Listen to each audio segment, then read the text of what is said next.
Okay, what if I told you that a deceased, homeless man managed to completely fool Adolf Hitler, outsmart the entire German army, and save literally thousands of Allied lives? Well, welcome to the Explainer.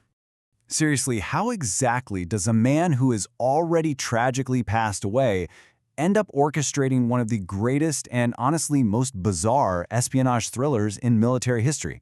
It's like this impossible paradox, right? We're looking at a deception so wild, so incredibly audacious, that it entirely changed the course of World War II. Part 1. An impossible Allied invasion. So to really wrap our heads around this bizarre operation, we have to travel back to a desperately dark moment for the Allies in 1943. See, the Allies urgently needed a foothold in Europe, and Sicily was the obvious, absolutely necessary target. But here was the terrifying reality. Adolf Hitler knew they were coming. The island was heavily fortified, absolutely brimming with German defenses just waiting to slaughter any attack. A direct assault wouldn't just be difficult, it'd be an unimaginable bloodbath. The Allies needed a miracle, or, as it turns out, the ultimate distraction. Which brings us to Part 2, Finding the Perfect Corpse. Enter British intelligence officers Ewan Montague and Charles Cholmondeley. Tasked with an impossible problem, these two guys conceived a plan so absurd it honestly bordered on absolute madness. They called it Operation Mincemeat. But to pull off this grand illusion, they needed a very specific kind of recruit. So, the British military secretly obtained the body of a man named Glyndwr Michael. He was a homeless man from London whose life had tragically ended after he consumed rat poison. In life, he was an invisible soul, largely unseen by the world around him. But in death, this anonymous civilian became the absolute essential key to defeating the Third Reich. Part 3. Creating Major William Martin. Montague and Cholmondeley didn't just need a body, they needed an officer. Okay, let's dive into this, because they meticulously built an utter ghost. They painstakingly transformed this deceased civilian into a completely fabricated persona, wrapping him in a uniform and essentially promoting him to acting Major William Martin of the Royal Marines.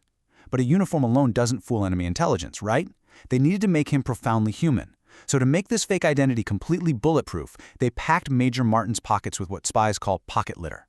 We are talking about microscopic, perfectly authentic details, fake love letters from a completely fictional fiancé, used theater ticket stubs, even an angry letter from his bank complaining about his overdraft.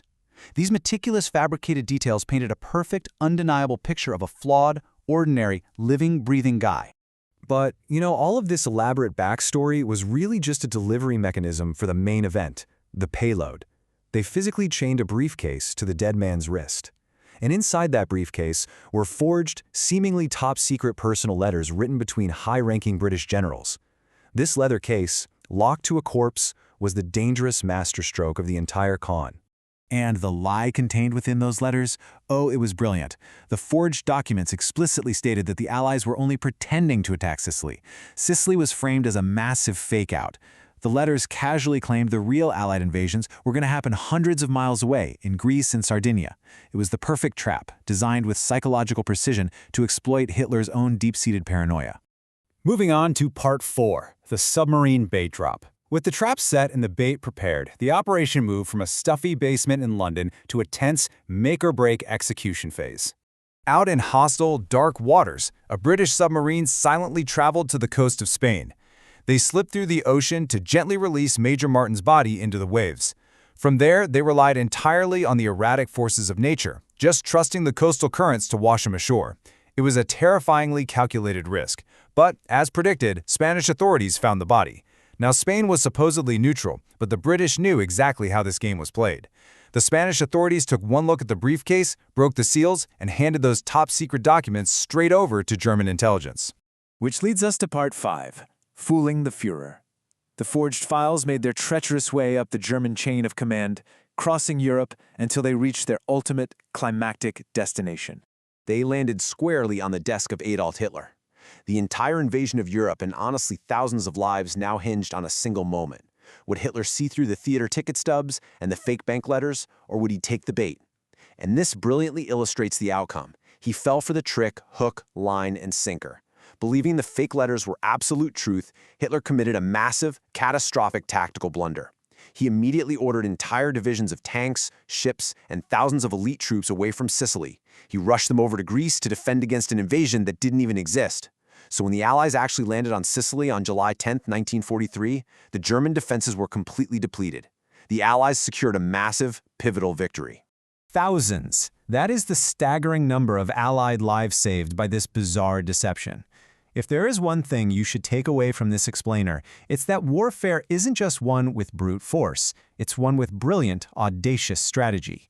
Because Hitler shifted his forces chasing a literal ghost, the Allies took Sicily with minimal casualties, securing the absolute critical launchpad they needed to push into Europe and win the war.